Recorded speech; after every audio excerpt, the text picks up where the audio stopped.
vez que el sacerdote eleva el pan en el altar, me pongo de rodillas porque sé que en esa hostia tú estás. Te escondes en el pan y aunque no te puedo ver, te puedo encontrar. Bien, ahora lo que vamos nosotros a estudiar va a ser la estructura de la palabra de Dios. De una manera muy escueta, muy simple, sencilla, vamos a ver nosotros cómo está conformada, ¿sí? Bien, ahora lo que voy a hacer yo va a ser abrir la palabra de Dios y yo voy a buscar dividirla en dos partes. Debemos nosotros de saber que la palabra de Dios, que ahora nosotros ya conocemos, que su contenido son muchos libros, estos a su vez se dividen en dos grandes partes. La Biblia se divide en dos grandes partes. Y estas dos partes ahora yo las tengo separadas. Y esta parte que ya tengo aquí a la izquierda, a mi izquierda, es el Antiguo Testamento. Esto que tengo a mi derecha es el Nuevo Testamento. Y de estas dos grandes partes vamos a decir nosotros que existen algunas clasificaciones de género literario. En este caso del Antiguo Testamento nosotros vamos a encontrar tres grandes clasificaciones. Una será de género histórico, profético, la segunda, y la tercera de sapiencial, de sabiduría, de conocimiento. Son didácticos o sapienciales. Y del Nuevo Testamento también vamos a tener estas partes y otras más, entre cartas paulinas y demás, pero vamos a ver la primera parte. En esta primera parte vamos a tener nosotros un contenido de 46 libros, 46, y en esta otra vamos a tener nosotros, que es el Nuevo Testamento, 27 libros. Si nosotros hacemos una suma de estas dos cantidades, vamos a tener un total de 73 libros, 73 libros. Esta primera parte se conoce como el Antiguo Testamento, la Antigua Alianza o el Antiguo Pacto. Por el contenido de sus escritos, testamento, alianza y pacto es lo mismo sucede en el Nuevo Testamento con una nueva alianza y un nuevo pacto.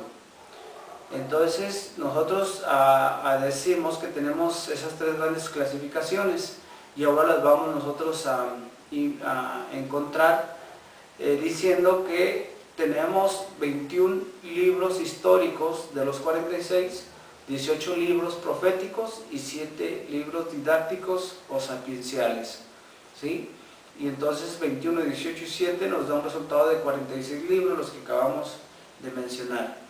Y en el Nuevo Testamento nosotros vamos a tener 5 libros históricos, 13 cartas paulinas, 7 cartas católicas, una carta a los hebreos y un libro profético que es el Apocalipsis.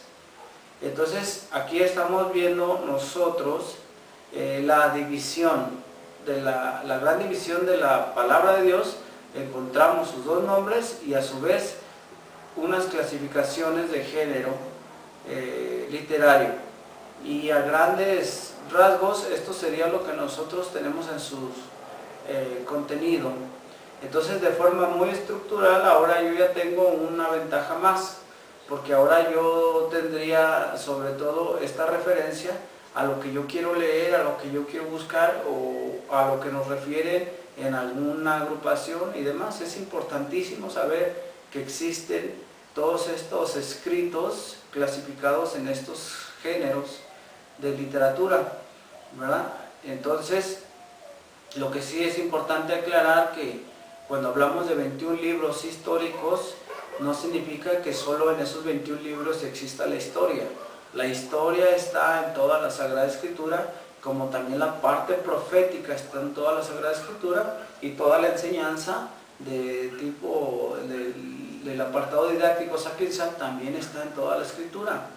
Solo que se clasifican de esta manera porque sobre todo en el caso de los históricos se concentra en plasmar toda la experiencia de un pueblo religioso escogido por Dios, un pueblo judío, y es ahí un pueblo hebreo donde nosotros podemos distinguir sobre todo esta parte histórica.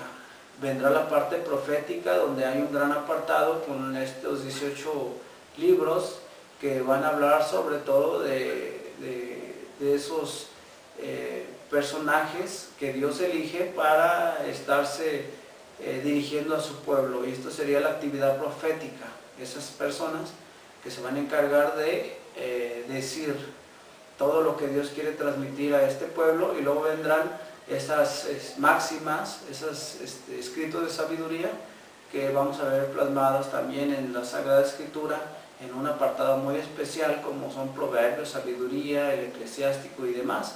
Ahí está toda la literatura sapiencial.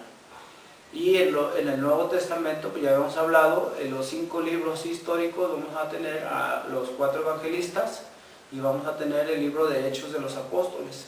Ahí vamos a tener nosotros toda una seguidilla de historias que sucedieron en tiempos de Jesús y en el inicio de la iglesia, que es en el libro de los Hechos de los Apóstoles.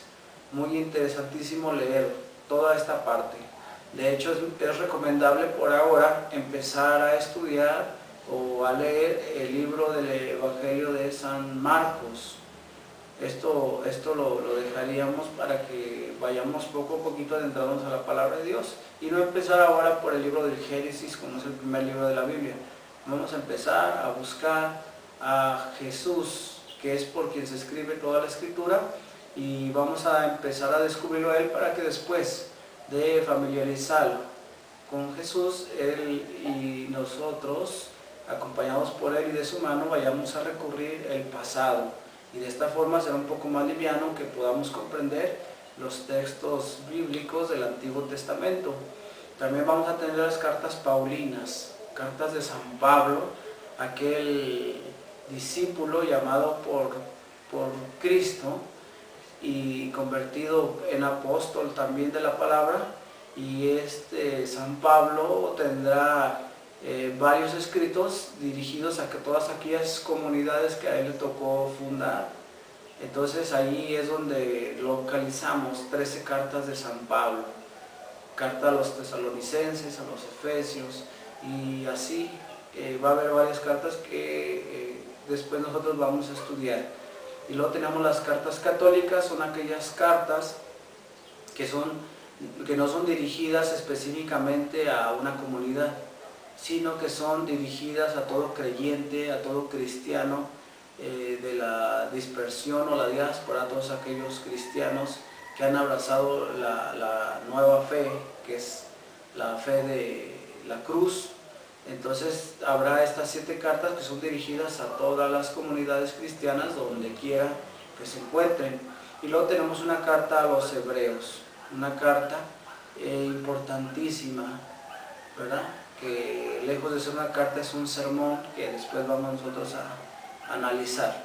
Y por último el libro profético, que es el libro del Apocalipsis, un libro que para el lector que no tiene mayor preparación, pues es un libro terrorífico, un libro atemorizante, pero hoy adelantamos que este es uno de los libros más esperanzadores para todo creyente. Es un libro que encierra sobre todo esa